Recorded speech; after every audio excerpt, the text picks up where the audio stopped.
बच्चों प्रश्न नंबर 22 कर लेते हैं आपके सामने। ठीक है, प्रश्न नंबर 22 से कर लेते हैं। मैं हूं हरी सर और आप सभी बच्चे देख रहे हैं आपका अपना YouTube channel math with Hari sir special Hindi medium के बच्चों के लिए।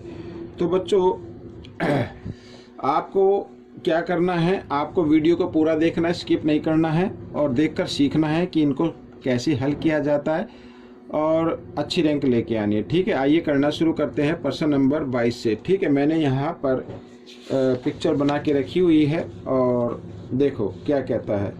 ठीक है, क्या कहता है, निम्नलिखित पाई चार्ट विभिन्न परिवारों में अपनी आय का प्रतिशत के रूप में किए गए व्यय को दर्शाता है। ठीक है, व्यय का मतलब खर्च होता है, खर्च को दर्शाता है। तो प्रश्न नंबर 22 से 27 तक उत्तर देने हैं इसी चित्र को देखकर। और पहला है किस मद पर व्यय किराए, यानी मद का मतलब भाग, विभाग। ठीक है ना, ये जो बना हुआ है इसको एंगल का ये पार्ट बोल लो, ठीक है, भाग बोल लो। तो देखो किस ने, व्यय का मतलब खर्च है, खर्च किराए पर होने वाले खर्च का दुगना है। ठीक है, जो किराए पर खर्च हुआ है वो हुआ 15, तो इसका दुगना किस पर हो रहा है, 15 का डबल तो 30 होता ना, तो शिक्षा पर। तो इसका क्या उत्तर आ जाएगा, शिक्षा पर। ठीक है, शिक्षा पर ये किस मद पे खर्च हो रहा है दुगना, शिक्षा पर हो रहा है, तो यही आपका उत्तर है।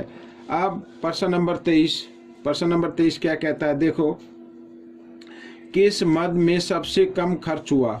ठीक है, सबसे कम किस में खर्च हुआ, मनोरंजन पर हुआ। मैंने यहाँ पर लिख दिया बाहर मनोरंजन पर, तो लिख दो इसका आंसर मनोरंजन। ठीक है, मनोरंजन पर हुआ। अच्छा, इधर ये है प्रश्न नंबर 24, यदि भोजन में 50,000 रुपये का खर्च हुआ हो तो परिवार में कितने रुपए मनोरंजन पर खर्च किए। अब भोजन पर खर्च हुआ 50,000 का, तो सबसे पहले हमें निकालना पड़ेगा, कुल खर्च निकालना पड़ेगा, कुल खर्च कितना हुआ। ठीक है, आइए करना शुरू करते हैं। तो बच्चों इसको थोड़ा सा पहले मान लेते हैं, माना कुल खर्च। ठीक है, यहाँ पर माना कुल खर्च, कुल खर्च नहीं, हाँ कुल आय निकालनी पड़ेगी, कुल आय। ठीक है, माना कुल आय कितनी है, x रुपये है। ठीक है, x रुपये, तो x पर खर्च कितना हुआ बच्चों, खर्च कितना हुआ है, इस पर भोजन पर लिखा है ना, तो भोजन पर कितना खर्च हो रहा है, 20% हो रहा है। ठीक है, तो x का प्रश्नानुसार करके यहीं पर, तो x का 20% कितना होता है, ठीक है, वो होता है 5,000 रुपये। ठीक है, यहाँ पर लिख दिया मैंने। तो x का कुल मान आ जाएगा, तो 5,000, ये 100 इधर किस रूप में, भाग में, 20 गुणा में, तो जो भाग में इधर आकर गुणा में हो जाएगा और इधर आकर ये भाग में हो जाएगा। ठीक है, इस तरीके से। तो 20 एकम 20, 20 पंजे 100 और 5 पंजे कितना होता है, 25 होता है। तो 25 के पीछे 3 जीरो, तो 3 जीरो, यानी कुल आय जो है 25,000 रुपये की आय है, कुल आय 25,000 की है। और 25,000 में से अब पूछा है कितने रुपए मनोरंजन पर खर्च हुए। मनोरंजन पर कितने खर्च हुए हैं, यहाँ पर लिख लेते हैं मनोरंजन पर खर्च। ठीक है, मनोरंजन पर खर्च हो रहे हैं बच्चों, यहाँ पर देखो 5% हो रहे हैं, तो ये 25,000 का 5% निकाल लेते कितना आता है। ठीक है, ये हो गया, आपका आंसर आ गया। तो 2 जीरो से 2 जीरो कट गई, और 25 पंजे कितना होता है, 125 होता है। इसके पीछे कितनी जीरो, 1, तो इतने रुपए खर्च हुए बच्चों। ठीक है, समझ में आ गया, ऐसे करना है। अच्छा, शिक्षा पर हुए खर्च का अन्य खर्च से अनुपात बताना है। शिक्षा पर खर्च कितने हुए हैं, शिक्षा पर हुए 30% और अन्य पर हुए 10%। ठीक है, तो इनका अनुपात बताना है। तो पहले क्या लिखा हुआ, शिक्षा लिखा, तो शिक्षा का लिख लेते हैं, प्रतिशत हटा दो अनुपात बताने के लिए, और यहाँ पर लिख लो 10, इस तरीके से। ठीक है, 0 से 0 काट दो, तो 3:1 आ जाएगा, 3:1 आ जाएगा। इस तरीके से आप इसका कर सकते हैं। ठीक है, अगर आप, तो यही आंसर होगा, आगे ज़्यादा सोचने की जरूरत नहीं है। आइए करते हैं प्रश्न नंबर 26। प्रश्न नंबर 26 क्या कहता है, इस पर मैं आपको बताता हूँ। ठीक है, प्रश्न नंबर 26 कहता है किन दो मदों का व्यय बराबर है, यानी खर्च बराबर है। किन का बराबर है, यातायात और भोजन का। ठीक है, यहाँ पर लिख लो भोजन व्यय यातायात। ठीक है, इन दोनों का क्या है, बराबर है। ठीक है, ये आपका उत्तर हो गया।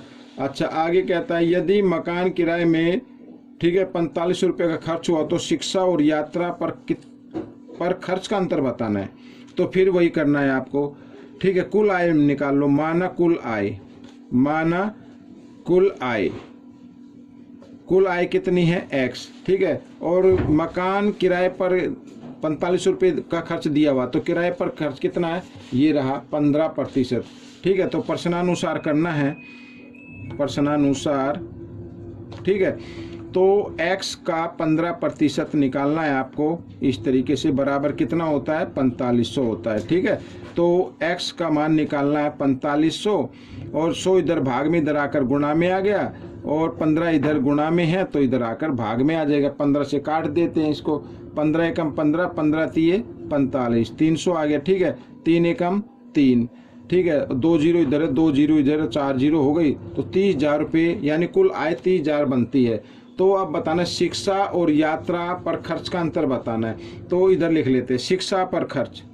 ठीक है, शिक्षा पर खर्च, शिक्षा पर खर्च कितना हुआ, 30,000 का कितना हुआ शिक्षा पर, भाई शिक्षा पर हुआ 30%। तो 30,000 का 30% कितना होता है, 30/100। ठीक है, 1 जीरो से 1 जीरो, 1 जीरो से 1 जीरो, 3 तिया कितना हो गया, 9, और 9 के पीछे 3 जीरो आ गई, तो 9,000 रुपये हो गया बच्चों ये तो एक तो। ठीक है, साथ ही हमें निकालना है और यात्रा पर खर्च, यात्रा पर खर्च हो रहा है 20%। ठीक है, तो इसका भी निकाल लेते हैं, यात्रा पर खर्च कितना है, 20%। 30,000 का 20% निकाल लो भाई, कितना होता है, 20/100। ठीक है, वही करना है, 0 से 0, इस 0 से 0, 2 तिया 6, और 3 जीरो, 6,000 रुपये हो गए भाई यहाँ पर। ठीक है, तो क्या बताना है, खर्च का अंतर बताना है, खर्च का अंतर। इधर लिख लेते हैं खर्च का अंतर। तो खर्च का अंतर कितना आएगा, 9,000 में से, ठीक है, 6,000 घटा दो, 3,000 आ गया बच्चों, कितना आ गया, 3,000 रुपये। ठीक है, ये अंतर आ गया, ये प्रश्न आपका हल हो गया। ठीक है, अब हम करेंगे प्रश्न नंबर यहाँ पर ये देखो। ठीक है, पाई चार्ट दिया हुआ है, और साथ ही कुल संख्या दी हुई 72 लड़कियां हैं, और उनकी पसंद के अनुसार रोज प्रयोग करने वाले कपड़ों का विवरण दिया गया है। इसके आधार पर प्रश्न नंबर 28 से प्रश्न नंबर 33 तक हमें हल करने हैं।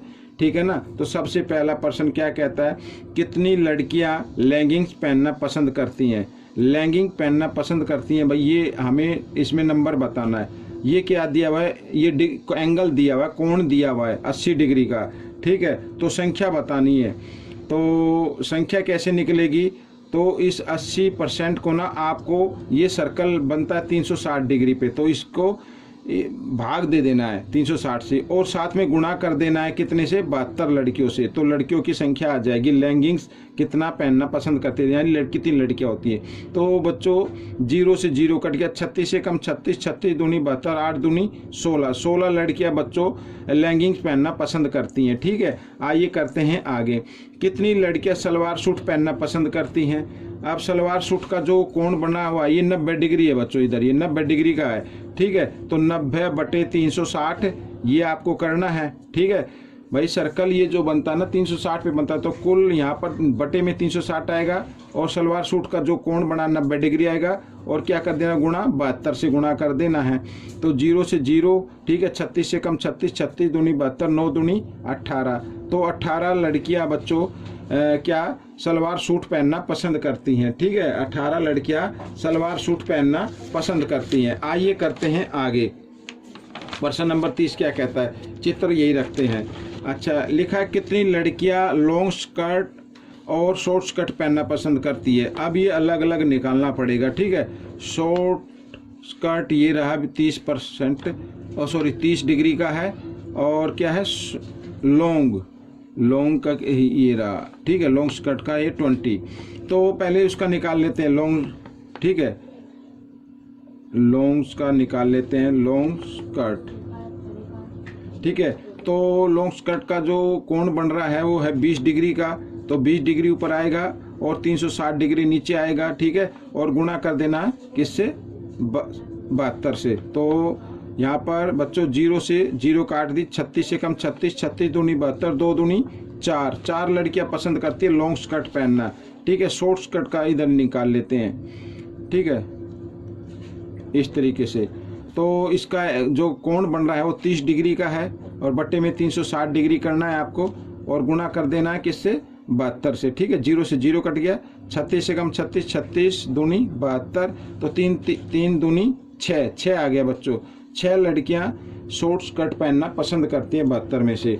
तो यहाँ पर प्रश्न नंबर 30 में थोड़ा सा रह गया था, इसलिए मैं इसको एक छोटी सी वीडियो बनाकर इसमें ऐड कर रहा हूँ। इसमें पूछा था कि कुछ बच्चे कंफ्यूजन में रह जाते हैं, आंसर तो निकल चुका है, लेकिन इसमें लॉन्ग स्कर्ट और शॉर्ट स्कर्ट पहनना पसंद करती है। तो कुल संख्या निकालनी, तो 4 और 6 इनको दोनों को जमा कर दो तो ये 10 आ जाएगा, ठीक है। अलग अलग निकाल के मैंने लिखा था, तो कंफ्यूजन में मत आना। तो कितने हो गया, अगर अलग अलग भी है तो फिर भी 10 आएगा, ठीक है ना। तो इस तरीके से आंसर कुल कितना है, 10 है। तो ये ही मेरे को बताना था। धन्यवाद। लड़कियां जीन्स पहनना पसंद करती है। जीन्स का जो आ रहा है वो आ रहा है 100 डिग्री का कोण, ठीक है, 100 डिग्री का आ रहा है। तो 100 को लिख लेना ऊपर और नीचे 360 डिग्री, ठीक है, और गुणा कर देना है 72 से। तो 0 से 0 कट गई, 36 से कम 36, 36 दूनी 72, तो 10 दूनी 20 आ गया बच्चों। तो 20 लड़कियां जीन्स पहनना पसंद करती हैं। आगे लिखा है प्रश्न नंबर 32, क्या कहता है, लड़कियां किस ड्रेस को सबसे कम पसंद करती हैं। सबसे कम आ रहा है बच्चों, यहाँ पर जितने डिग्री कोण है ये आ गया लॉन्ग स्कर्ट, ठीक है। तो लड़कियां किस ड्रेस को, लॉन्ग स्कर्ट को पहनना पसंद करती हैं सबसे कम लड़कियां, ठीक है। इस तरीके से ये आ गया बच्चों, ठीक है। तो ये आपका उत्तर बन गया। अब प्रश्न नंबर 33 क्या कहता है, देखो, उन लड़कियों की कुल संख्या बताइए जो लेगिंग्स और फ्रॉक पसंद करती है, ठीक है। लेगिंग्स का तो ये रहा, हमने निकाला था, ठीक है। लेगिंग्स का तो निकालने की जरूरत नहीं है, ये था 16, ठीक है। और फ्रॉक करती हैं 40, फ्रॉक का निकाल लेते हैं, ठीक है। फ्रॉक पहनने वाली लड़कियों की संख्या निकाल लेते हैं। फ्रॉक पहनने वाली लड़कियों की संख्या का एंगल कितने डिग्री का बन रहा है भाई, ये 40 डिग्री का बन रहा है, ठीक है। तो 40 डिग्री बटे 360 डिग्री और गुणा 72, ऐसे। तो 0 से 0, 36 से कम 36, 36 दूनी 72, 4 दूनी 8, ये आ गया बच्चों, ठीक है। अच्छा, लेगिंग्स का आया था 16 लड़कियां, ठीक है। ये हमने पहले इस क्वेश्चन में निकाला था, 16 लड़कियां हैं ये। तो इसका निकाल देंगे। लेगिंग्स जो पसंद करती हैं उसके लिए हम यहाँ पर लिख देते हैं 16 लड़कियां हैं, और फ्रॉक जो पसंद करने वाली हैं वो हैं 8 लड़कियां हैं। अगर आप इनको, ठीक है, ऐड करना चाहें तो ऐड कर सकते हैं। 16 और 8 होता है 24, ठीक है। 24 लड़कियां ये दोनों चीज़ें पसंद करती है, लेगिंग्स और फ्रॉक, ठीक है। तो बच्चों ये क्वेश्चन आपका सोल्व हो गया है। आपको ये प्रश्न कैसा लगा ज़रूर बताना। इसमें से सीखकर दूसरे बच्चों को ज़रूर सिखाना है और प्रैक्टिस जरूर करनी है ज़्यादा से ज़्यादा। कोई भी दिक्कत हो, कोई भी परेशानी हो, आप कमेंट्स कर सकते हैं। जिस टॉपिक पर आपको वीडियो चाहिए, उस टॉपिक पर किस टॉपिक पर चाहिए उसके लिए आप कमेंट्स कर सकते हैं, और उस टॉपिक पर वीडियो बनाकर जल्दी आप बच्चों के लिए अपलोड कर दी जाएगी। वीडियो देखने के लिए धन्यवाद।